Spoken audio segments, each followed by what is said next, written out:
Bienvenidos a un nuevo episodio del podcast 80-20. Hoy está con nosotros, como siempre, Marc Castells. ¿Qué tal, Marc? Muy bien, preparado ya, con ganas de empezar. Venimos de temática fútbol, entrevistamos a Juan de Dios Crespo y hoy repetimos, ¿no? Otra vez temática fútbol, que bueno, nos gusta bastante, también se tiene que decir. No ha sido a propósito. Hoy está con nosotros nada más y nada menos que Toni Freixa. ¿Qué tal, Toni? Muy bien, encantado de estar aquí. Toni, mucha gente ya te conocerá, eres una persona, yo creo, públicamente reconocida, apareces en muchos medios de comunicación, has sido miembro de varias juntas directivas del Fútbol Club Barcelona. O sea, creo que tenemos muchas cosas de las que hablar. También, yo creo que es algo importante, eres abogado. Y de hecho yo creo que es uno de los motivos principales por los que estás aquí, así que nos gustará, más allá de tu trayectoria, vamos a decir así, con carácter deportivo, que yo creo que mucha gente ya la conoce, es entender un poco más pues quién es Toni Freixa fuera de ese circo mediático, vamos a decir, ¿no? Así que, Toni, muchísimas gracias por estar aquí y te lanzo una primera pregunta. ¿Qué es más difícil? ¿Dirigir una organización multinacional o deportiva, vamos a decir, como el Fútbol Club Barcelona, o tirar hacia adelante un despacho de abogados? Bueno, en primer lugar, agradeceros la invitación y que hablemos de esa vertiente mía que no es tan conocida, porque también la hago, y no os digo que también la hago, es que es fundamentalmente lo que hago. Lo que pasa es que de lo que se sabe de mí es lo que se ve en medios, pero no lo que hago en mi día a día, que es justamente llevar un despacho de abogados. Bueno, ¿qué es más difícil? Todo es difícil y todo es fácil. Depende de la ilusión y la pasión con la que te dediques. Entonces, al final es una suerte para mí haber podido compaginar ambas cosas. Yo soy abogado vocacional, ¿vale? Mi padre también lo era, ¿vale? Y por lo tanto es para mí mi primer maestro y quizás el que me inculcó más la vocación, y por lo tanto pues he combinado las dos cosas disfrutando, que es lo que hay que hacer en la vida. O sea que es vocacional, ¿eh? 100%. No, porque con Marc siempre tenemos aquí sí. a muchos... De hecho, te lo iba a preguntar. Sí. Bueno, estudiaste en la Universidad de Barcelona, ¿verdad? Estudié en la Universidad de Barcelona, entonces en el Abad Oliba, que era un centro adscrito a la Universidad de Barcelona. Estudiamos los 3 primeros años en el Abad Oliba y 2 en la universidad. Luego ya el Abad Oliba ha sido universidad independiente. No, lo digo porque con Marc siempre hacemos la broma de que si hay los perfiles que estudiaron Derecho más por vocación, o otros, en el caso de los de la Universidad de Barcelona, que fueron por el bar de la Universidad de Barcelona. También. Yo estudié en la Universidad de Barcelona, pero fui por vocación, no fui por el bar. Lo que pasa es que después lo encontré y exacto. Claro, pues es lo mismo que me pasó a mí. Lo mismo. O sea, la vocación la tenía, pero también me supe dar cuenta de lo que era el bar. Claro, claro. A mí en mi caso mi padre también es abogado y también hay esa doble vertiente, yo creo, ¿no? Claro. Bueno, de hecho, gracias al bar de la Universidad de Barcelona, decidí opositar al Cuerpo de Abogados del Estado, porque me di cuenta que había terminado la carrera sin apenas estudiar, o yo no tenía al menos la conciencia de estar bien formado. La carrera de Derecho sí que hay que estudiar, y la sacas y bueno, te tienes que esforzar, evidentemente, pero con 22 años entonces había terminado la carrera y tenía amigos que ya estaban preparando oposiciones, y vi el temario del cuerpo de las oposiciones al Cuerpo de Abogados del Estado y pensé, hombre, voy a estudiar la carrera de verdad y a fondo, preparando unas oposiciones. Esto le pasa a mucha gente, yo creo, porque acabas la carrera, ¿no? Y la carrera al final de Derecho es difícil, pero al final mucha gente dice, hostia, es que yo no sé cómo puedes estudiar esto. Es estudiar, o sea, al final realmente es estudiar y más tarde o más temprano te lo acabas sacando. Pero creo que cuando se ve realmente esta vocación, ¿no? Es cuando acabas y dices, vale, muy bien, pero yo ahora mismo no o sea, tengo la carrera, pero yo no soy, o sea, no puedo hacer de abogado, ¿no? O sea, necesito más. Y creo que aquí es donde a veces se ve realmente la vocación de decir, no, quiero aprender de verdad para poder ejercer, ¿no? Y esta experiencia estudiando una oposición de abogado del Estado, ¿cómo es? ¿Qué te aportó? Porque entiendo que seguramente estuviste bastante tiempo, ¿no? Sí, estuve 5 años estudiando. Y te aportó 5 seguramente años, algo. O sea, y acabaste. Bueno, me examiné en 2 ocasiones, no pasé las oposiciones, y entonces es la dificultad. Estás cada vez teóricamente más cerca de aprobar, pero también ha pasado ya demasiado tiempo, claro, y ya tienes ganas de pasar a otro estatus. Claro. Tuve la suerte de que me apareció una oportunidad de trabajo en aquel momento que valoré muchísimo, que es con pues, con la familia Echevarría, conocida en Barcelona, con Alejandro además, que tiene vinculación ahora con el Barça, y ahí estuve trabajando durante 7 años. Pero me preguntabas por la oposición. Bueno, una oposición requiere mucho método, mucho sacrificio, aislarte completamente de tu vida, digamos, de ocio, de tu vida lúdica. No lo conseguí, ya te lo digo, o sea, no lo conseguí. Esto es así. Yo no era un opositor académico, Vale. o sea, era un opositor que sí, que dedicaba muchas horas a estudiar, pero Bueno, un poquito será os diré que agotador, la ¿no? cabra tira al monte un poco. Ya, o sea, claro, yo sí, no dejaba de disfrutar de mis amigos y de otras cosas. Seguramente por eso tampoco la saqué. Y entonces, o sea, con 27 años aproximadamente, decidiste dejarlo. Sí, exacto, sí, fue con 28 años, fue porque entre medio había una cosa en aquel entonces que vuestra generación no habéis vivido, que es el servicio militar. Sí. Y lo hiciste. Claro, Por suerte. Yo estuve 12 meses prestando el servicio militar en el Ferrol, además. Y eso fue un impasse entre la carrera y empezar a opositar. Pero bueno, estos batallitas que no tienen nada que ver con lo que ahora estamos hablando, porque del ejército no vamos a hablar. No vamos a hablar. Y actualmente tienes un despacho de abogados, Claro. que es Fresh Advocats. Sí, lo tengo desde hace 20 años. Eso te iba a preguntar. ¿Cuándo lo fundaste? Sí, bueno, es una trayectoria bastante estándar, ¿no? Empiezas a trabajar para otros hasta que llega un momento que piensas, ¿y por qué no lo hago yo? Claro. ¿No? Porque al final, cuando trabajas para otros, estás un poco limitado en cuanto a tus expectativas, tus pretensiones. O tienen que estar alineadas, ¿no? con donde Sí, estés en trabajando. todos los... Bueno, trabajas con red Sí. y con techo. Sí.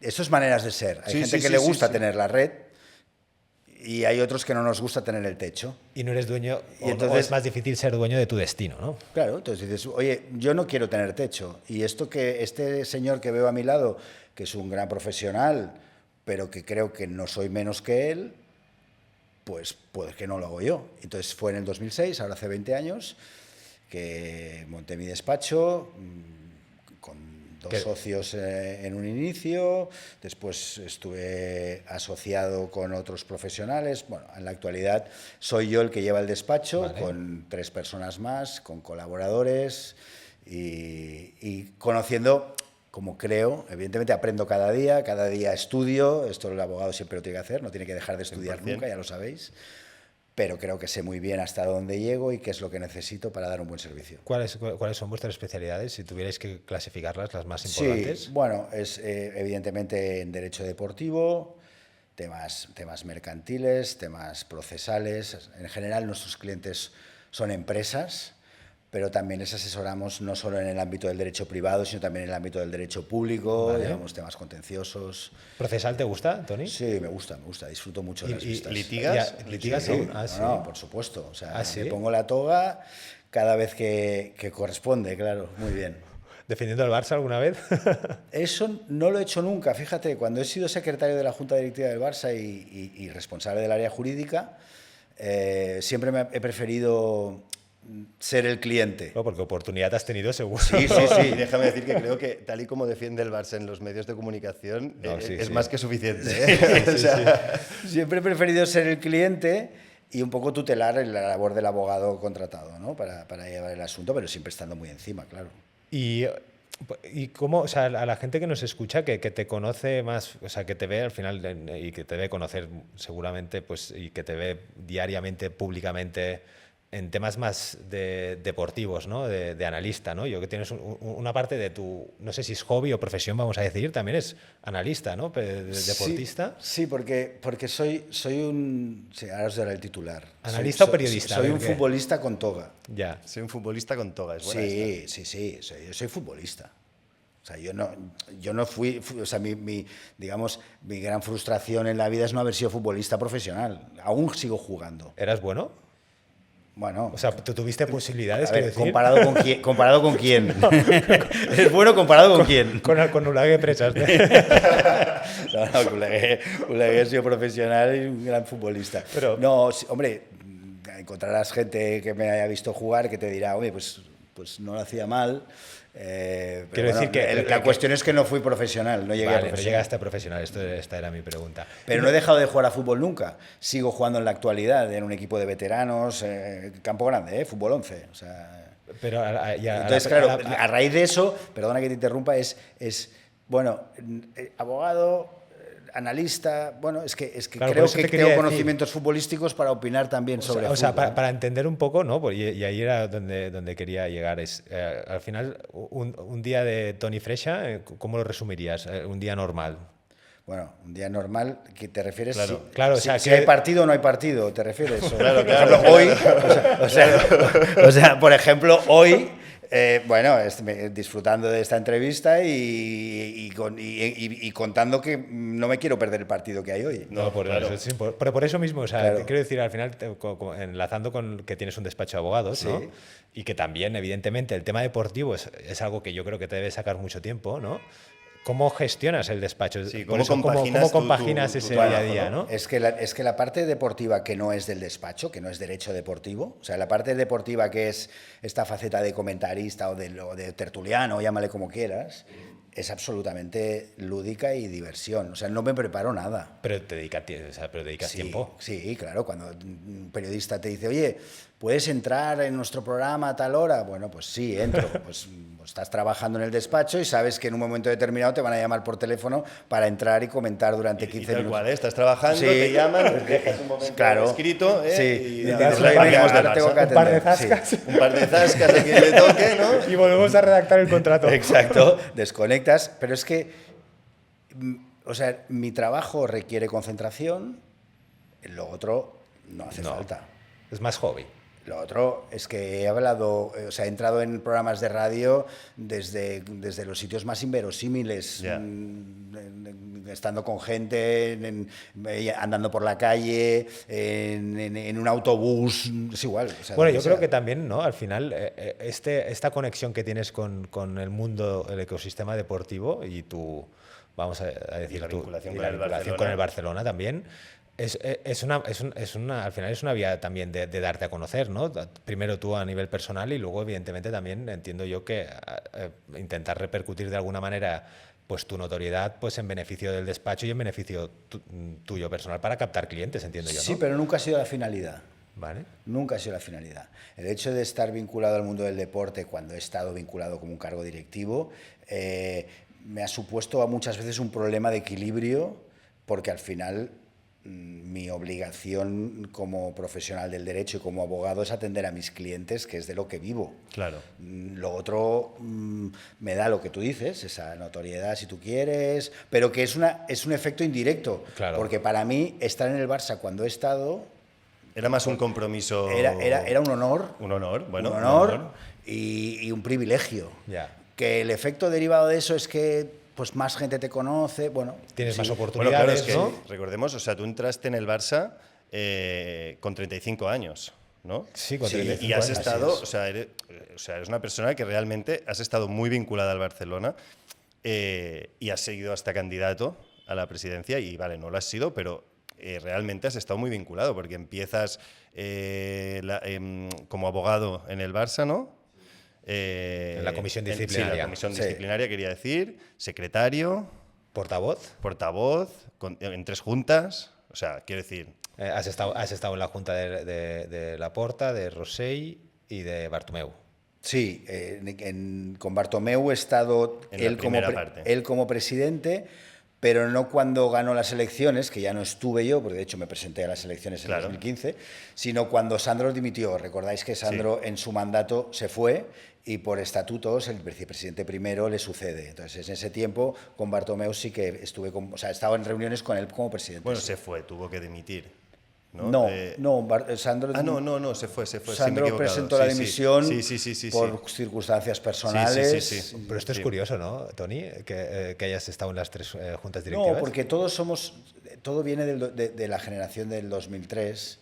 En el 2003 en el Barça hubo una auténtica revolución, que fue que pasamos de la generación de los Núñez, Gaspar, Sí. a una generación de chavales jóvenes de 40 años, yo tenía 35, y entramos. Y entonces, a partir de ese momento, todo lo que ha venido después tiene relación con ese momento. Vale, porque sí, también estaban Sandro y Bartomeu también estaban en esa junta del 2003. Vale. Efectivamente. O sea que Oye. es un poco que cambiando nombres porque han entrado nuevos directivos Bueno, pero- y otros que se han ido, pero al final todo viene de aquello. Sí, pero realmente no debe haber muchas situaciones de cargos, vamos a decir, importantes dentro del Barça que hayan cumplido esas 3 etapas, ¿no? ¿O qué? Alguno habrá, mira, compañeros míos así que hayan estado también de estas épocas, pues está Jordi Moix, que de hecho Jordi Moix también estuvo del 15 al 21, o sea, o incluso más tiempo, se quedó allí. Que haya estado exactamente el mismo tiempo que yo, hay una persona, Bueno, pues mira. que es Javier Faus. Javier Faus. Oye, y ahora en confianza, si mañana si las elecciones del Barça se presentaran de candidatos Laporta, Bartomeu y Rosella, ¿quién votaría? Toni Freixa. Ostras, esta pregunta es muy difícil contestarla. Es muy difícil. Mira, votaría lo que, como no debe ser de otra manera, votaría lo que pensara que es mejor para el Barça. Es que muchas veces la gente cree, y respeto quien lo haga así, voto a este porque es mi amigo, o voto a este porque me cae mejor. Yo conozco suficientemente bien el Barça y la responsabilidad que supone ser directivo Esto vamos a hablar porque me interesa mucho. como para darme cuenta de qué le conviene al Barça. Vale. Entonces, en ese caso, analizaría y tomaría la decisión de lo que más le conviene al Barça. Ya ves, ahí te está saliendo ya la vena abogado. Sí. Hemos hecho una pregunta. Bueno, es que esas preguntas que son muy periodísticas y de titular, de 100 o 0. Sí. Bueno, nunca. No, y aparte además- Ni 100 ni 0. ¿Tienes la opción de no votar o no sé? Bueno, claro, sí. Pues tienes la pues opción ya- de no y de votar, de votar votar blanco. No votaré nulo, blanco, hay muchas Sí, opciones. sí, hay muchas opciones. No has respuesto. Solo una es la buena. No, porque sí que te puedo decir, si me preguntas, claro, tú me estás preguntando, ahora si se presentara Sandro o Barto, Bueno, tampoco me quiero quedar aquí. ya me Toni, o sea, cuesta no. pensarlo porque sé que no tienen esa intención. Pero sí te digo que actualmente el Barça está en buenas manos. Vale. En mi opinión, está en buenas manos. Que todo es mejorable, que hay cosas que se podrían hacer de otra manera, Seguro sin que sí. duda. Pero para mí, no sé si te respondo, para mí ahora el Barça está en buenas Yo manos. creo que ha quedado la claro. respuesta, yo Claro. creo que la respuesta la damos por válida. Sí. Se entiende. Totalmente. Hay un tema que decías ahora y que me interesa mucho porque normalmente el aficionado al deporte, bueno, al fútbol, da igual, claro, sigue un equipo, sabemos que hay unas juntas y unas personas que hacen cosas, ¿no? Y que que votas, pero votas a Laporta, pero estoy convencido que todo el mundo que le preguntaras que ha votado a Laporta tampoco tiene mucho conocimiento de quién forma la junta, qué hace cada una de esas personas, ¿no? Y la pregunta es un poco esto, es decir, ¿qué hacen los directivos de un club? Obviamente, pues cada uno hará lo suyo, no hace falta enumerar. Pero sobre todo, ¿qué responsabilidad tiene un directivo de un club como el Fútbol Club Barcelona, que además, me avanzo, y creo que hay también una responsabilidad social, porque lo que representa una institución como el Barcelona, que es un club que está en principio gobernado por los socios, no es lo mismo que una SA, ¿no? Desde mi punto de vista. ¿Qué responsabilidad a nivel jurídico tiene un directivo de un club como el Barcelona? Muy buena pregunta porque da para mucho. Yo voy a sintetizar, porque si no, no acabamos. Sí. Si me preguntas jurídicamente, si te vas a los estatutos, un directivo fundamentalmente hace dos cosas: gestionar y representar. Hay dos facetas. La faceta representativa, que es pues esa presencia, ese acto institucional en el que estás presente. Protocolo. Sí. Vas a un acto y estás en representación de, ¿no? Esto el directivo es el único que lo puede hacer. Eso los ejecutivos no lo deberían hacer porque no tienen esa representatividad frente a los socios. Vale. En cambio, la parte de gestión, hay ejecutivos. el Barça tiene empleados y la nómina, digamos, de gastos no deportivos Sí. en diferentes ejecutivos de primer nivel en sus respectivas áreas, pues es una parte muy importante porque además esas personas están en el día a día. El directivo no está en el día a día. El directivo es un empresario, es un abogado o un arquitecto que tiene su estudio y que va al club cuando debe ir, si no, no va. Vale. Entonces, en ese aspecto de gestión, el directivo lo que debe hacer es ayudar al área correspondiente. Yo, por ejemplo, era secretario responsable del área jurídica. En el club hay un director del área jurídica.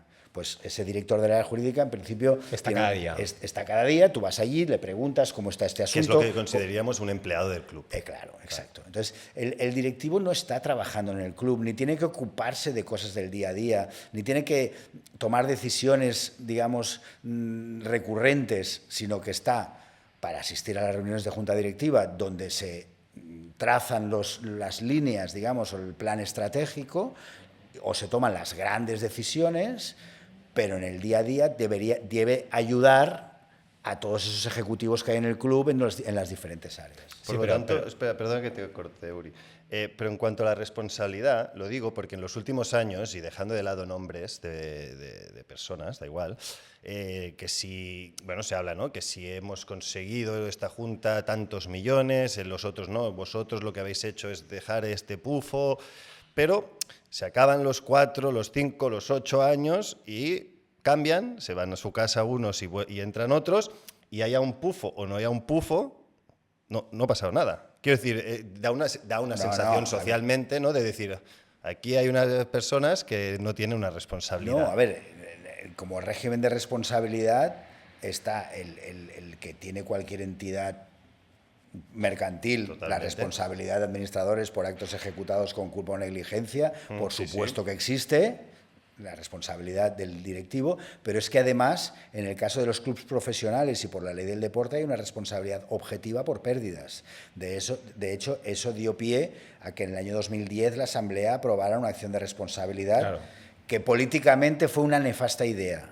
Quiero Ya. dejarlo claro, Ya. porque generó una fractura Totalmente. y una incomprensión absoluta. Totalmente. Pero todo venía determinado de que, por el hecho de que los directivos debían entonces prestar un aval para garantizar los resultados de su gestión, las pérdidas, con independencia de que hubiera habido culpa o negligencia, sí. objetiva, responsabilidad objetiva, determinaba una responsabilidad de los directivos. O sea que sí que un directivo Vale. tiene que ir con cuidado con lo que gestiona. Sí, me lo Otra imagino. cosa es que por un tema político, por un tema de convivencia en nuestro entorno, pues llegas al club y no haces una acción ir, de ir responsabilidad contra el de antes, Ya. en principio cuesta. Y la gente que lo esté mirando dirá, pues a vosotros nos costó, porque Ya, yo, sí, pues sí. ya lo he dicho muchas veces, fue una muy mala idea y creo que es de lo peor que he hecho yo en el club. Oye, y dices que en tu etapa en el Barça, estabas tú como directivo del Barça, como responsable del área legal del Barça. Sí, era el secretario de la Junta, Vale. y lógicamente llevaba el área jurídica.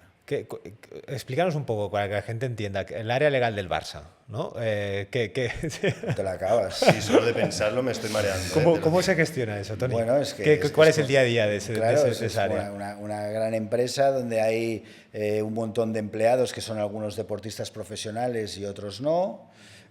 Hay operaciones inmobiliarias, como por ejemplo puede ser construir una ciudad deportiva, adquirir unos terrenos, adquirir los derechos federativos de un jugador en el mercado de traspasos, un litigio porque viene un señor o una empresa y te pone una demanda. ¿Y cómo lo hacéis? ¿Cómo se estructura? Te aparece el señor Un soci de la cadena COPE y una noche dice que los deportistas, los jugadores del Barça se dopan y por lo tanto tienes que poner una demanda de protección del derecho al honor y reclamar no te una indemnización. acabas. Claro, no te acabas. O sea, ¿Y es cómo constante. ¿Y cómo se estructura el área jurídica Bueno, del Barça? hay un director del área jurídica, que es un ejecutivo retribuido que está todo el día y que tiene un equipo de abogados, de 4, 5, 6 abogados que le ayudan, ¿no? Y además hay despachos externos para determinados asuntos, pues cuentas con un despacho externo especializado en la cuestión y como hace cualquier empresa. Sí, es lo que iba a decir. Sí. Pero es un tema interesante, es un tema que, o sea, tú ahí como responsable, directivo responsable de esa área, ¿no? ¿Es algo que te sacaba mucho tiempo? Sí, pero es que además yo, consciente de lo que estás diciendo, me rodeé de excelentes profesionales que formaron parte de una comisión jurídica. Yo creé una comisión jurídica... Dentro del Barça. Dentro del Barça, de gente no retribuida. Pero esto de no retribuido, bueno, sí, no, bueno, no quiero cambiar de asunto. No, porque pero... el culé de corazón, sí. de pasión, sí. Si es que, ¿cómo? Es un honor, es lo que ha dicho antes, es un honor. Formar parte de algo del Barça es un honor. Oye, no, sí, te hace ilusión. Sí. Mira, conmigo vinieron un notario, Sergio González, un abogado del Estado, Marcos Mas, un gran abogado, gran amigo mío, que en paz descanse, que se nos fue hace 1 año y medio, Marcos Jover, Jorge Calsamiglia, que luego se quedó ahí en el club, que también es abogado, por mencionarte, o sea, éramos una comisión que nos reuníamos semanalmente o quincenalmente para un poco contarnos lo que se estaba llevando en el club, lo que convenía hacer. A veces ayudábamos a los abogados en nómina o íbamos a los despachos externos a buscar a la persona que considerábamos. Claro. O sea, estábamos al corriente. Bueno, preparar las asambleas. Cada asamblea requiere una preparación jurídica. ¿Qué era? ¿Puedes explicaros algún asunto que a ti durante mucho tiempo que te dedicase mucho tiempo o algún tema muy complicado que digas, ostras, este asunto? Mucho tiempo, por lo que decimos, no, porque al final los que están, digamos, en el día a día son los empleados, pero sí que preocupado por el asunto, pues lo acabo, es muy mediático cuando la cadena COPE acusó a nuestros jugadores de doparse, que pusimos una demanda contra la cadena COPE y el periodista que lo dijo, para cuantificar la indemnización de los daños y perjuicios causados por la vulneración del derecho al honor. Pedimos un dictamen pericial a una empresa experta en medios para valorar ese mensaje que se difundió, si hubiera sido publicitario, cuánto hubiera costado. Nos salió una indemnización de más de 6 millones de euros. Si hubiera sido publicitario, ¿cuánto habría costado? Claro, o sea, ¿cómo? Me parece poco, ¿eh? Bueno, ¿te parece? No, o sea, la indemnización. Había habido una indemnización que había tenido que pagar también por una infracción de derecho al honor hacía poco tiempo el diario L'Equipe, que había sido de 100 y pico mil euros solo. Bueno, la cuestión interesante de todo esto, aparte de preparar la demanda, de fundamentarla, de acompañarla con el dictamen pericial, es que en la tramitación del procedimiento se supo el periodista que contó eso por qué lo contó. Y es porque una persona muy conocida, con mucha responsabilidad, de algún club que no nos quiere nada, que no es el Madrid, exacto, se lo había contado. Entonces, cuando nosotros planteamos en la audiencia previa la testifical de la fuente, automáticamente hubo movimientos y nos ofrecieron llegar a un acuerdo. Y llegasteis a un acuerdo. Y se llegó a un acuerdo que no fue tanto el hecho de la indemnización, que lo destinamos a la fundación, sí, sino el hecho de que la cadena COPE tuvo que publicar en su web que en un programa suyo se había dado una información textualmente no veraz, procedente de fuente no contrastada. Y eso, para un medio de comunicación, es fatal. Es fatal. Y digo, antes decía que la indemnización me parecía poco por la magnitud de la acusación, ya, ¿no? Bueno, y porque en verdad sí que es mucho dinero, evidentemente, 6 millones, pero cuando manifiestas una acusación de este calibre contra una institución, contra un equipo como el Barça, que al final es que genera mucho dinero y que es algo a tener en cuenta. Sí, lo que pasa es que una pretensión indemnizatoria al final es una compensación de unos daños, ¿no? A mí lo que me preocupa, o sea, el objetivo es más que quede eliminado el hecho de que eso pudiera ser cierto, ya, ¿no? Claro. Hoy en día nadie piensa, así como tenemos otro caso mediático ahora que es el tema Negreira, y hay gente todavía que aún piensa que el Barça, eso todavía no se ha eliminado. Y lo van a pensar toda la vida. Claro, pero del tema doping nadie lo piensa. No. O sea, se consiguió el objetivo de eliminar que alguien pudiera maliciosamente pensar eso. Que no sé qué pasa, que en Madrid hay una máquina que continuamente van generando informaciones y manipulaciones insidiosas. Es curioso. Sí, sí. Oye, y también, ¿no? Como responsable, vamos a decir, o del área jurídica, también deben pasar por delante tuyo, deberían pasar por delante tuyo contratos de cantidades ingentes de dinero, ¿no? ¿Cómo eso? Fundamentalmente los de los futbolistas. Sobre todo los futbolistas. Claro, o sea, es que en la época que yo era directivo del Barça, bueno, y si no ahora, la masa salarial de los futbolistas del primer equipo, porque el Barça tiene secciones y algunas profesionales con deportistas que cobran mucho, pero está en torno al 55-60% del presupuesto. Yeah. O sea, si el Barça tiene un presupuesto de 1.000 millones, 600 millones se van en contratos de jugadores. O sea, es muy importante esto porque ahora se habla y se ha venido hablando siempre, ¿no? Que una institución, como decíamos, como el Barça, que no es... Bueno, que es bastante extraordinaria, ¿no? Gobernada por unos socios, en principio, propiedad de unos socios, digamos. Sí, gobernada no me gusta porque no es así, pero bueno, porque no, técnicamente porque no, sí. O sea, técnicamente en el sentido gobernada de que escoges a un presidente, sí. Y se habla mucho, ¿no? Siempre de que si corazón, si criterios empresariales, que los tienes que tener porque eres una empresa global, mundial, pero además eres un símbolo, ¿no? ¿Se puede gobernar una institución como el Barcelona solo con criterios empresariales? ¿O se debe gobernar solo con criterios empresariales? No. Y además hay que gobernarla con una seguridad en ti mismo absoluta o muy alta. En primer lugar, por un motivo, porque es una entidad con las puertas y las ventanas abiertas. O sea, todo el mundo de fuera quiere saber lo que haces dentro. Y todo el mundo de fuera quiere opinar de lo que estás haciendo. De fuera me refiero los socios, que tendrían todo el derecho, porque es por ser socios, pero también los no socios están todo el día opinando, y los medios de comunicación, con lo cual muchas veces eso condiciona las decisiones, porque vas a decidir una cosa que crees que corresponde y automáticamente te preguntas, ¿y cómo se lo van a tomar ahí fuera? ¿Nos van a criticar? O sea, esto... Y ya no solo los socios, ¿no? Sino... Tony, no es muy difícil, ligado con lo que estamos comentando, diferenciar a aquellas personas que realmente tienen, vamos a decir, un interés legítimo y que sienten, ¿no? Y que tienen ganas de defender al club por sentimiento más bien, respecto a los que ponen ese sentimiento por delante pero en realidad tienen un interés económico detrás? Hombre, hay gente, bueno, no pondré ejemplos ni daré nombres, por supuesto, pero...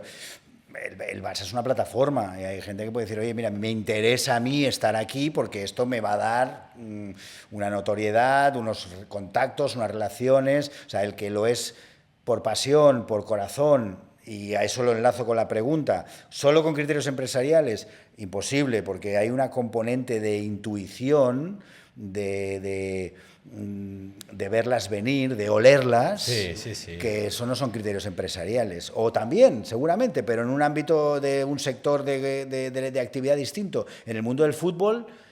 es que si te despistas te roban la cartera. Totalmente. Alguien te dirá, es que nos robaron a Neymar, y otro te dirá, ya, bueno, sí, pero te dejaron 220 millones.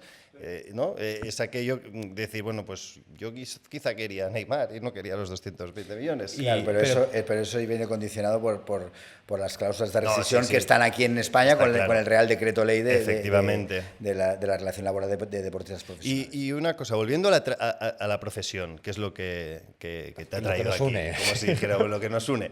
Todo este verículo en el Barcelona, y dejando de lado, ahora hablaremos también de ese momento que te presentaste, o sea, ¿te da algunos skills o alguna experiencia que puedas decir, ostras, esto en mi profesión me ha ido perfecto haber pasado por todo esto? Bueno, son experiencias en la vida de estar tratando con gente de un cierto nivel y al final eso te ayuda en tu profesión, claro. O sea, digamos, estar en el Barça te hace subir el nivel profesionalmente. Sin duda, porque es una institución que está a un gran nivel. Y es muy exigente. Y es exigente, claro. Negociando pues, con representantes de jugadores, por decir algo, con instituciones, la Liga, la Federación, la ECA, Suiza. Bueno. Oye, y volviendo también a la faceta tuya profesional, abogado, ¿cuáles son los asuntos que más te gustan a ti, Tony? Mira, yo tengo, como he dicho al principio, una vocación clarísima de jurista y de servicio. A mí, decir, oye, ¿qué te gusta más? A mí me gustan mucho los litigios, o sea, disfruto mucho preparando una vista, preparando la propia audiencia previa, que la audiencia previa ya es, Sí. digamos, estratégicamente una parte importantísima del procedimiento, no es un trámite la audiencia Totalmente. previa. Y muchas veces se lo toma como trámite. No, no es y un trámite. es- Ahí una audiencia previa bien llevada te deja Medio juicio. servido en bandeja prácticamente el juicio. Totalmente. Yo ahí disfruto mucho, pero de verdad como más disfruto es atendiendo personalmente a los clientes. O sea, el contacto con el cliente, escucharle. El abogado, fundamentalmente, muchas veces la gente dice, oye, qué bien se expresa, claro, porque es abogado. Bueno, seguramente los abogados estamos acostumbrados a hablar, a razonar, a explicar cosas, pero yo creo que un buen abogado, fundamentalmente, lo que tiene que saber es escuchar. Totalmente, siempre lo he dicho yo también. Escuchar. Escuchar, porque sin escuchar, sin entender lo que tu cliente quiere, no le vas a poder ayudar. 100%. No, es muy importante. Y un poco también al hilo de tu profesión, Tony. De nuestra. De nuestra profesión. Sí, sí, nosotros ya no ejercemos como tal, pero bueno, también a veces nos gusta poner la toga y nos la ponemos, a veces, pero menos de los que En nos casa gustaría. te miras en el espejo y te la sacas, ¿no?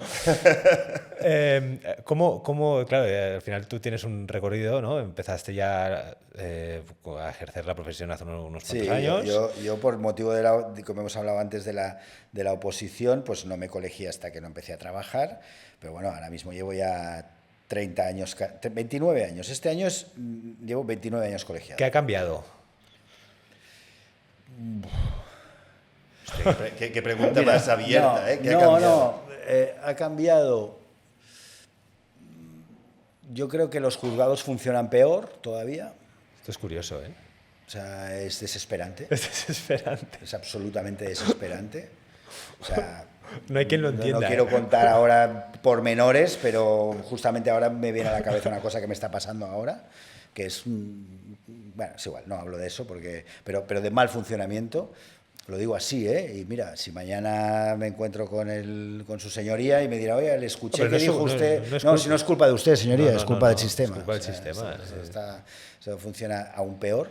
Y por lo tanto, trato de evitar que los clientes tengan que llegar allí con todas mis fuerzas. Ahora, con la ley orgánica del año pasado, del mes de abril, pues tenemos el Real Decreto. Exacto, el Real Decreto, que estamos continuamente ya teniendo lo que hacer forzosamente, pero ya lo hacía antes yo. Si es que yo digo, no hace falta que me obligues a hacer esto, porque yo ya lo hacía, ya trataba de evitar. ¿Qué tal? ¿Cómo ves los MASC? Haciendo un paréntesis aquí. Bueno, el asunto que dé juego para que lo aprovechemos, pues está muy bien. Y hay otros que lo que eso significa es ralentizar. Sí, pero como requisito de procedibilidad... Ya, pero es que siempre lo habíamos hecho. O sea, yo no me he ido nunca. Sí. Yo nunca he puesto una demanda sin haber intentado con el compañero, con la parte contraria, sin la predisposición siempre estaba. Siempre. Entonces, en términos generales, claro, obviamente. Lo que pasa es que ahora parece que como nos lo obligan como requisito de procedibilidad, pues si existe la posibilidad de llegar a un acuerdo, pues se formaliza y es una ventaja. Realmente en ese sentido es una buena idea. Pero en todo lo demás, en lo general, para mí ralentiza. Muchísimo. Y a nivel de día a día, más allá de las cuestiones procesales o vamos a decir que no dependen de ti, ¿no? Más a nivel como negocio, el sector, ¿cómo lo ves?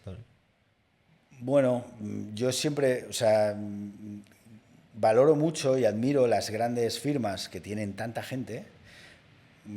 A esos compañeros que son más directores corporativos que abogados, que se dedican a gestionar personas, hojas de Excel, rentabilidades, facturación, que no quiere decir que yo no lo haga, yo lo hago, pero lo hago en mucha menor escala que me permite hacer de abogado. O sea, yo nunca...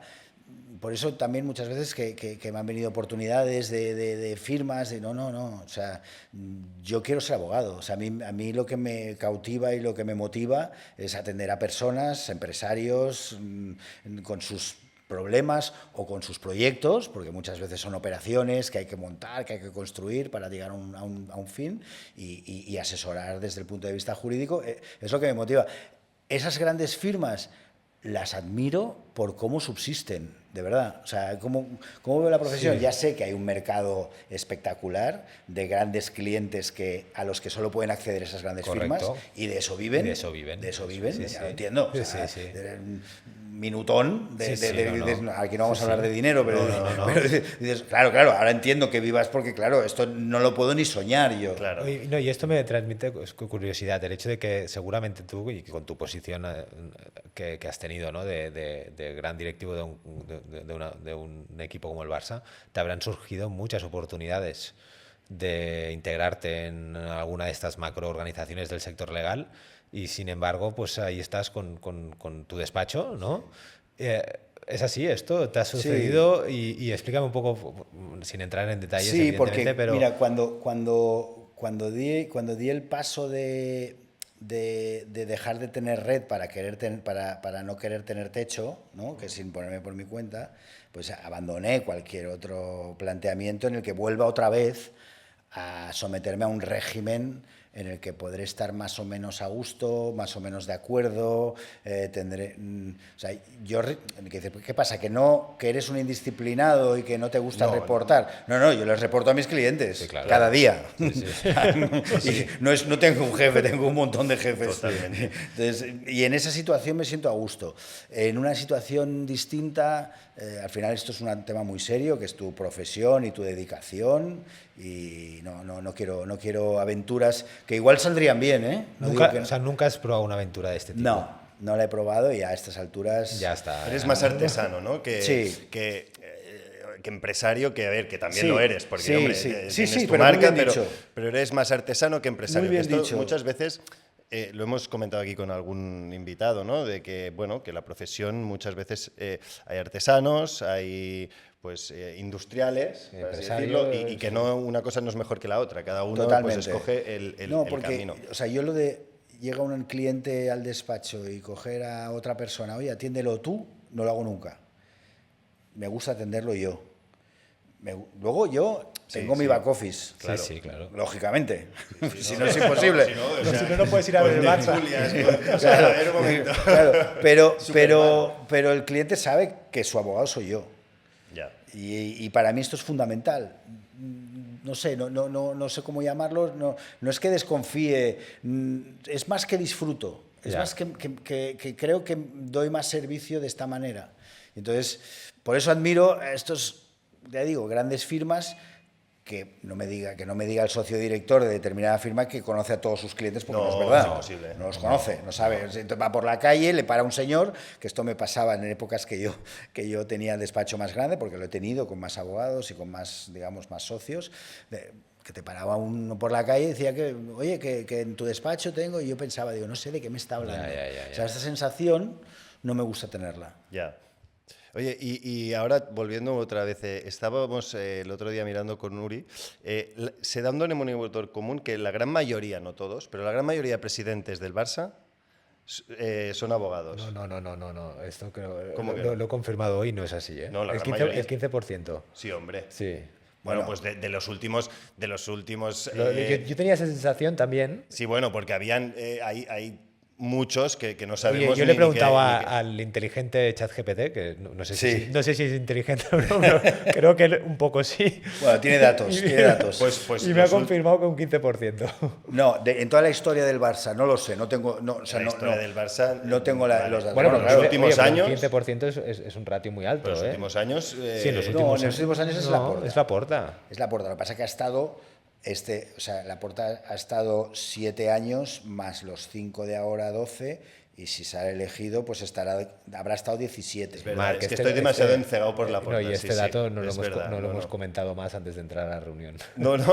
Pues lo estuvimos... Sí. No, pero sí, porque ahí veíamos, oye, no, quizás es un tema curioso, ¿no? Que realmente, bueno, pero un 15% no está mal. Es decir, ¿tú crees que es una buena condición ser abogado para ejercer un cargo como presidente de un equipo como el Barça o para estar en una junta directiva? O sea, te da Ahí, esa era la pregunta, ¿no? ¿Te da unas ventajas, consideras, o no? No más que otras profesiones, ¿no? Yo creo que tiene que ser una persona que tenga capacidad organizativa, que tenga liderazgo, que tenga la pasión necesaria. Es que en el Barça hay una componente emocional que no la puedes obviar. O sea, no es irse a Harvard a buscar al mejor. Es al que sepa mejor conectar con la gente y que la gente lo vea como el mejor representante de su sentimiento. Entonces, ahí, ¿qué profesión? La que tú quieras. Sí, pero el abogado es buena, yo creo, porque sí que es verdad que para dirigir una organización o para conocer los límites a veces de lo que puedes hacer o de las consecuencias sí, que pueda tener un acto, ¿no? Concreto. Hombre, yo creo que eso es importante. Sí, no, yo me iba bien para enlazarlo en el momento en que Toni Freixa se presentó a la candidatura, o sea, se presentó a presidente. Me ha salido mal la cuña, pero pues venga, va. Toni, te presentaste a presidente. Te presentas, o sea, para mí es algo muy, muy fuerte esto. Sí, Te presentas de presidente al mejor club del mundo, entonces.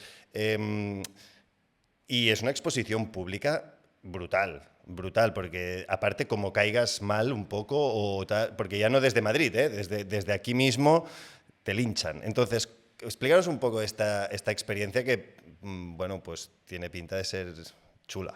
Sí, yo ya venía de ser directivo, claro, y de ser conocido, en el sentido de la exposición me refiero, ¿eh? Sí. O sea, mi exposición no fue un cambio radical de no ser conocido a empezar a serlo, sino que ya lo era.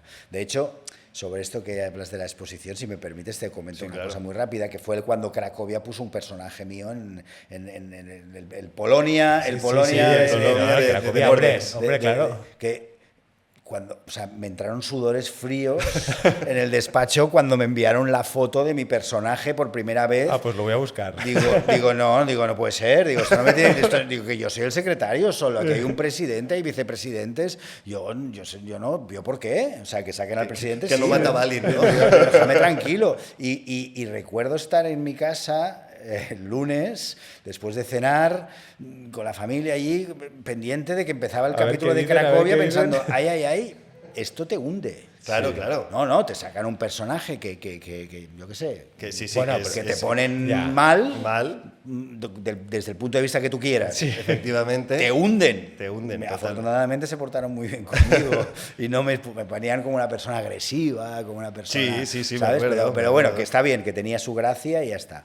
Pero en cuanto decías la exposición en las elecciones, yo terminé una etapa de directivo. Se me acababa, digamos, el hecho de estar en el club, porque en aquel momento pues decidí que me quería ir. Se había ido Sandro, que era la persona sobre todo que había tenido más confianza conmigo. El presidente entonces era Barto, con quien, bueno, pues había ciertas discrepancias.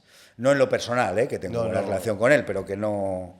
Entonces era decidir, ¿me voy a mi casa o esto del Barça me gusta tanto que tengo que hacer más cosas? Vale. Y decidí lo segundo, evidentemente, por eso sigo todavía yendo ahora a sitios, ¿no?, de hablar del Barça, porque me lo paso muy bien. Claro. Entonces, bueno, pues tuve la suerte de que hubo gente que creyó en que era una buena idea, porque también esto es importante para presentarte. Claro. Hay un montón de gente que te acompaña, que te ayuda, que te recoge firmas, claro... No, solo es imposible. Solo no lo hace. Bueno, a ver, sí, algún precandidato ha habido que van más o menos solos, pero no... ha conseguido 100 al firmas. final, pasar el corte de las firmas, desde el año 78, que fueron las primeras elecciones democráticas de la época reciente, hasta hoy, casi 50 años, ¿cuántos candidatos diríais que ha habido? Contando presidentes, el presidente también es candidato. En 50 años... Que hayan pasado el corte de las firmas. Claro, que hayan sido candidatos. Precandidato está muy bien y lo intentas y tal, pero candidatos. 40. Es lo típico que dice. 20 solo. 20. Oye, pero una cosa, tú dices... No, y yo lo he sido 2 veces. Ya. Sí. ¿Y te volverás a presentar, Toni, o no? En estas no. Es que un profesional. Es profesional. Bueno, no, porque estás más tarde. O sea, básicamente. Pero y enlazando también a la pregunta de Mar, pero sí que es verdad que ha de haber algún beneficio, porque hay candidatos que se presentan y no ganan, y dices, oye, pero ¿qué? O sea, ¿tú aconsejarías a alguien presentarse a las elecciones del Barça sabiendo que va a perder? Tienes que ser de una pasta especial. O sea, Vale. esto de ponerte ante los medios y hablar y atender a socios y el contacto con la gente, el ritmo de una campaña que es infernal, acto por la mañana, al mediodía, por la tarde, por la Claro. noche y al día siguiente otra vez lo mismo. Claro, o sea, a ver, tú eres de esta pasta, ¿sí? Bien. ¿El Barça es tu pasión hasta el punto de que es una de las cosas más importantes de tu vida y forma parte de, digamos, casi como si fuera un hijo más? Una religión. ¿Eh? Sí, no, claro, para mí es un hijo más. Yo tengo Ya. 3 hijos, pues otro más. O sea, haría lo que fuera por el Barça. Y esto dices, oye, es un friki este tío. Bueno, ya, pero es que los que se presentan lo son. Sí, porque no, si no. no, esto no lo puedes Pero sobrellevar. lo aconseja, o sea, más allá, o sea, ya no a nivel evidentemente, pero no, al final, oye, Sí, cuando ya has porque perdido 2 o pierdes. 3 veces, o sea, Porque sí, pierdes. sí. Sí, hombre, claro, también tienes una autoestima y el perder te mina. Ya. Sí, no es divertido, ¿eh? Estar allí, ver el resultado y ver que te han votado pocos, dices, Claro. ostras. Es que esto ¿Qué? yo es donde quería llegar de... Obviamente entiendo que pues este proceso electoral te enseña, pues, bueno, tienes que tener un liderazgo importante para que te sigan y crean en tu proyecto y además que puedas, bueno, también ser un poco empático en el sentido que la sociedad te siga también, ¿no? Pero, ¿qué aprendizajes te deja? Porque sobre todo, es decir, el ganar, pues te dará unos aprendizajes, pero el salir derrotado, para así decirlo, no me gusta la palabra, pero es derrotado, ¿qué aprendizajes también te da a nivel, todo siempre relacionado a nivel profesional, o sea, a nivel Fantástico. personal, bueno, pues, No, me gusta mucho esta pregunta porque en la vida perdemos más que ganamos. totalmente. O sea, y esto, los que somos padres, vosotros sois muy jóvenes, Somos, ¿lo somos, sois también? lo somos. 4 hijos. Tienes 4 ya, madre mía. Yo no, yo una. 4 y ya está, ¿eh, Tony? Madre mía. Pues a los niños, a nuestros hijos, a los míos son mayores, ya están trabajando 2 de ellos, muchas veces los hemos educado en el éxito, en conseguirlo todo fácilmente. O sea, en la frustración del no, del perder, de que algo no te salga como esperabas, yo creo que es muy educativo y es muy formativo para entender lo que es la vida. Y saber entender, pues que, oye, ¿cómo puede ser que no me hayan votado si yo soy el mejor? De verdad que esto honestamente, es lo que uno piensa. Claro. Yo me iba a los debates y además me pasaba que se acababa el debate y todo el mundo me felicitaba diciéndome que había sido el mejor. Aún hoy por la calle hay gente que me lo recuerda. Oye, fuiste el mejor. Digo, sí, pero no me votaste. Sí. Es una frustración que al final te enseña a tolerar el hecho de que no consigas lo que tú consideras que te mereces. Yo creo que eso es muy positivo y en la profesión pasa con una sentencia desfavorable. Totalmente. ¿Sabes? Que dices, ostras, pero Y además ¿cómo? tú te puedes haber dejado la vida en ese procedimiento, haber hecho un trabajo excelente, bueno, excelente a tu forma de ver y sobre todo si el cliente lo piensa, para mí es lo más importante y que después recibas un mazazo, ¿no? Claro. Y esto pues tiene una analogía bastante... Porque Bueno, porque el y también cliente- es la ilusión, ¿no? Yo al final creo que es importante, como en tu caso que dices, que es algo que sientes tanto, ¿no? Que dices, oye, voy a intentarlo. Voy a dejarme la piel, voy a poner todos los recursos que estén a mi disposición y mira, y si fracaso, como dices, pues bueno, esa lección que me llevo. Claro, o sea, bueno, y sobre todo intentar ser coherente contigo mismo para sobrevivir.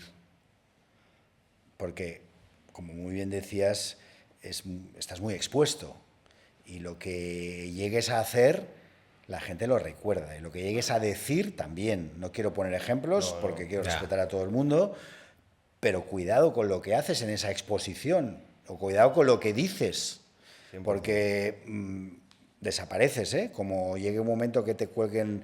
Entonces, yo ahí sí que creo que, al menos en eso, he sabido mantenerme coherente y todavía estoy vivo. Lo que sí que antes quizás, o sea, las elecciones del Barça quizás eran como más fair play, ¿no? Ahora o sea, al menos me da un poco la sensación Sí. de que hay un poco de Yo creo, perdona Tony que me anticipe, pero creo que es algo un poco generalizado. Sí, Es generalizado decir, también en política antes, también. antes En tú política veías, también. Sí, sí. pues, da igual, extrapolamos a la política, ¿no? Claro, es un que- debate en el Congreso y eso era un Claro, debate. o sea, Sí. es lo mismo Hoy en que la día no es política. un debate, es ¿Quién- gente que se prepara ¿Quién se algo, presenta, que Tony, sabes? insulta, el otro O sea, te insulta. se te quitan las ganas. Sí, 100% que en la política pasa esto, es lamentable el espectáculo. No se puede ver un debate político en el Congreso de los Diputados o en el Parlamento de Cataluña. O sea, yo lo seguía mucho antes Sí, y yo ahora no también. lo sigo nada. O sea, me parece lamentable. Totalmente. En cuanto a las elecciones del Barça, yo creo que también es eso, quizás en parte, pero también que en esta ocasión son dos. Y el dos es un cara a cara. Ya. Cuando hemos estado en un debate 4, Ya, como eso estuvimos te en el puedes- 2015, Ya. no sabes muy No bien eres tú el foco. con quién te metes. Aparte son dos modelos totalmente contrapuestos, ¿no? Entonces es muy Claro, fácil la claro, entonces la ahí lucha. entran las descalificaciones y luego si en particular hablamos de estas de ahora, pues yo creo que la estrategia de Víctor Font está siendo mucho esa, la de ir a cosi de derribo contra la Porta y por eso el debate que vimos el otro día fue bastante en ese sentido Sí.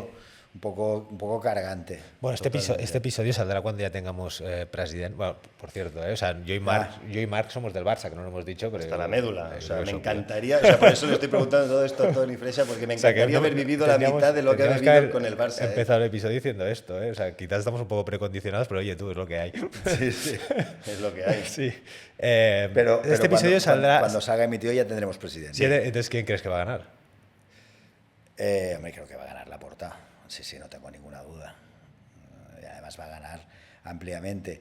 Y existe una pequeña posibilidad, que este comentario que voy a hacer ahora igual se verá como no actualizado, de que la Federación Catalana de Fútbol readmita a uno que quedó fuera. Entonces no sé si van a ser 3 o van a ser 2. Oye. Pero siendo 2 y siendo 3 también, Sí, siendo aún más, siendo sí, 3 aún más. Aún más, totalmente, va porque a ser- hay va a un ser la voto Porta. que se fragmenta. ¿Cabe la posibilidad de que Tony Freixa vuelva a una junta directiva, por ejemplo, de un Laporta 2.0? No se excluye, pero tampoco es el objetivo. Vale. De verdad. Y además esto es un tema que ha salido muchas veces, ¿Sí? porque yo sí una cosa he conseguido también con todo esto es ser absolutamente independiente Ya. y digo lo que me da la gana. No me debo a nadie, no estoy esperando nada a cambio. El que un poco, el dicho en catalán, si se me permite Sí, decir, sí, claro, por que favor. té el cul llogat no pot seure quan vol. Cuando dependes de alguien, Sí, sí. cuidado con lo que dices. Yo digo lo que me da la gana. Y diciendo lo que me da la gana, he defendido, como siempre hago, al club y a su presidente. Y ahora hay gente que me dice que es que soy laportista y no solo eso, sino que todo lo hago porque a cambio voy a entrar en la Junta. No voy a entrar en la Junta. No es ni mucho menos, ni está hablado, Es ni... convicción de, Bueno, de es que defender Digo lo que me da la considera. gana No, y dicen lo que considero considero. que el Barça ahora está en buenas manos y defiendo la gestión del club Y ya porque está. soy socio y porque me preocupa. Y estás contento con el club y te representa. Sí. Ya está. Que dices, oye, Sí. ¿tú compras el 100%? No, No. 100% no. A No. lo mejor compro el 60, o el 40 no, Claro. pero me da igual, que ya me va bien, que lo para Bueno, mí oye, está pues haciendo que, o bien. sea, no descartamos, ¿no? A la pregunta que te he hecho, No, yo no descarto. No descartamos Hombre, nada, y eso está bien, Si, Tony. si lo he hecho, yo no estoy arrepentido No, de porque haber aparte, servido sí, al sí, club. hombre. En Y sería un honor otra vez, seguramente. Claro, sería un honor, pero habría que valorar bueno, sí, claro. las circunstancias Personales o profesionales, en concreto, sí. en concreto qué es lo que se espera que haga. A lo mejor imagínate que me vienen y me asignan una función dentro del club que yo considero que no estoy capacitado, Ya, pues ya. diría que no. Ya. Y una cosa que también me interesa de alguien que ha estado tan involucrado en el mundo del fútbol. Hace unas semanas vino Juan de Dios Crespo, un excelente abogado deportivo, que bueno, Lo estamos conozco. hablando, entre otras cosas, de las estructuras de poder pues en el mundo del deporte y concretamente en el mundo del fútbol también. Y es algo que como persona que has estado involucrada en un club con poder, me gustaría hablar sobre esto, de las estructuras de poder en el mundo del fútbol y, por ejemplo, que pues FIFAs, ¿no? UEFAs, que tienen sus reglamentos que se tienen que seguir. ¿Cómo, por ejemplo, puede ser que existan equipos? Todos sabemos, por ejemplo, el fair play financiero, ¿no? Existen equipos que tú tienes que vigilar los gastos en relación a tus presupuestos, ¿no? ¿Y cómo puede ser que haya equipos, los llamados equipos Estado, que no sigan estas normas? Es decir, las normas al final en el mundo del fútbol, ¿Cómo quién funciona? las pone y cómo funcionan, porque no lo entiendo. Sí, bueno, es que el ¿Cómo lo ves fútbol, tú? para empezar, sí, es muy interesante esto porque el fútbol es un sector de actividad absolutamente intervenido. O sea, así como la banca tiene el Banco de España, por decir algo, ¿no? Un regulador. En el fútbol hay regulador. O sea, no vale todo, no es libre mercado. Porque yo te diría, ¿qué problema hay? Vosotros, vuestra empresa, si os viene un fondo de inversión luxemburgués o de las Islas Caimán, bueno, ya no entremos en esto, Claro, ya no las entremos en Islas esto, Caimán ya no sé. ya no entremos en esto. Pero si os viene un fondo catarí y os dice, oye, me gusta vuestra actividad, Sí. quiero llegar a un acuerdo con vosotros, vais a seguir controlando la empresa, pero os vamos a inyectar X al año. ¿Tenéis que preguntarle a algún regulador si lo podéis hacer? En principio no. Bueno, no, viniendo ¿verdad? de Qatar quizá, Ya, pero... viniendo de Qatar, No, tenéis que Sí, cumplir sí, vuestras sí, obligaciones sí, sí, tributarias, sí, por sí, te supuesto. entiendo. No le tengo que preguntar a nadie. Pero no hay un regulador. No. En el fútbol, ¿por qué motivo yo no puedo tener una empresa que inyecte dinero, que sea accionista, si soy sociedad anónima deportiva? En el Barça no, pero una sociedad anónima deportiva, ¿por qué no puedo tener un accionista que cada año inyecte una parte importante del presupuesto para poder adquirir jugadores y poder optar a ganar títulos? Segunda pregunta, ¿por qué la FIFA prohíbe el third party ownership, que es que los derechos federativos o derechos económicos de los jugadores no pueden pertenecer a empresas ajenas al fútbol? Hasta el punto de que, o sea, cuando os acordáis cuando el Barça fichó a Neymar, que había una empresa que tenía un fondo de inversión, que era DIS, que tenía un porcentaje, pues esto ahora está prohibido. No se puede, porque FIFA no quiere que elementos externos Financien. estén No, metidos entren. en el fútbol y Ya. decidan cosas del Porque fútbol. es su negocio. al final. Claro, Bueno, es un es- negocio. Entonces, se me parece muy bien, es una lucha de poder. Es una Es lucha como, de es, poder. es como cuando aparece la Superliga. ¿La Superliga por qué aparece? Pues porque hay unos señores que están organizando la competición, que se llevan una parte importante del pastel para la estructura de la entidad a la que pertenecen, y los protagonistas dicen, bueno, oye, que el que posibilita que esto sea un espectáculo soy yo. Entonces, te voy a amenazar con que me voy. Entonces, esto es constante, pero esto pasa en cualquier sector de actividad. Y por no entrar a decir la lucha entre... Pero eso es agotador, ¿no, Tony? Sí, bueno, pero como... Sí, Sí, pero O sea, deberíamos tener todos un marco regulatorio Claro. en el que funciona.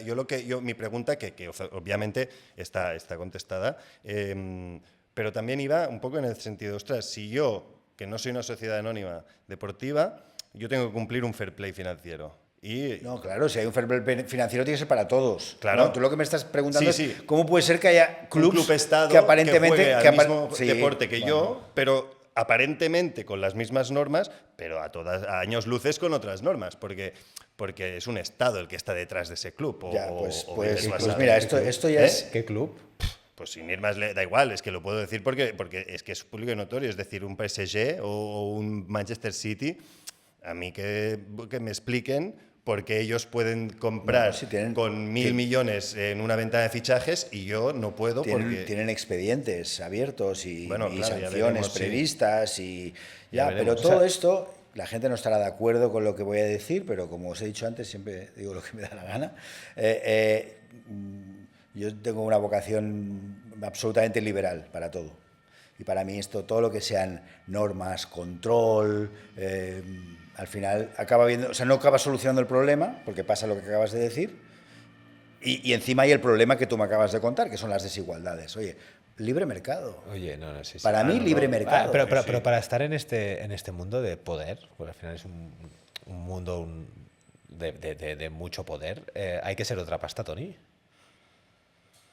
Bueno, más que de otra pasta, sí que es verdad que cuando estás dentro se te cae un poco la venda, ¿Vale? ¿no? O sea, Ya. idealizas todo Ya. y cuando te metes dentro y te das cuenta que aquel figura que, ostras, qué tío más fantástico, te das cuenta lo que es o lo que lleva detrás o lo que... Entonces se te cae un poco la venda, pero bueno, no pasa nada. También pasa en la vida esto. Ya, sí. No, es la realidad. Oye, pues nada, yo creo que ya estamos acabando. La verdad es que está siendo muy interesante, ¿no, Marc?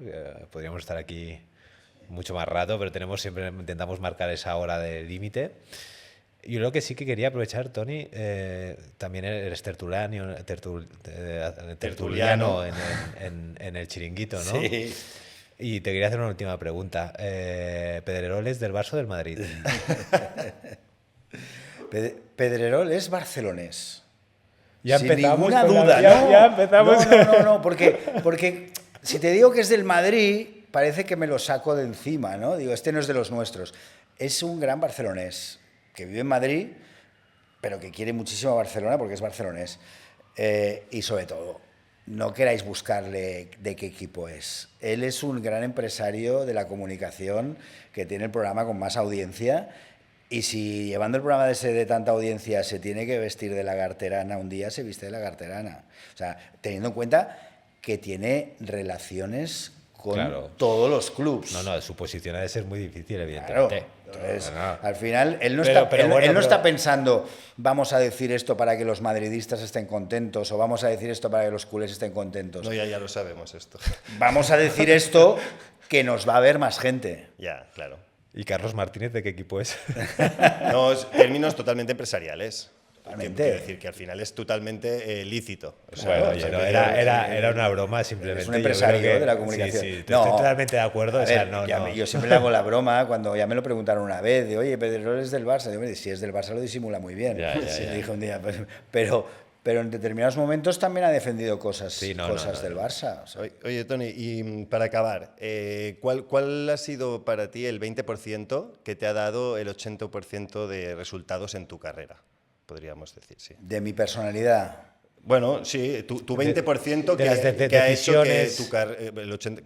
que te ha dado el 80% de tu carrera. De ahí el nombre del podcast, es decir, 80. ¿qué 20%, sí. qué 20% Sí. de decisiones que has tomado en tu vida ¿no? han implicado, han tenido el 80% de los resultados? Bueno, básicamente yo creo que mi manera de ser una persona valiente y atrevida. O sea, yo el miedo a equivocarme no me ha atenazado nunca, ¿no? Entonces yo a partir de ahí, con ese atrevimiento y con las ganas de aprender y con las ganas de fijarme en la gente que lo hace bien, pues me ha ido bien.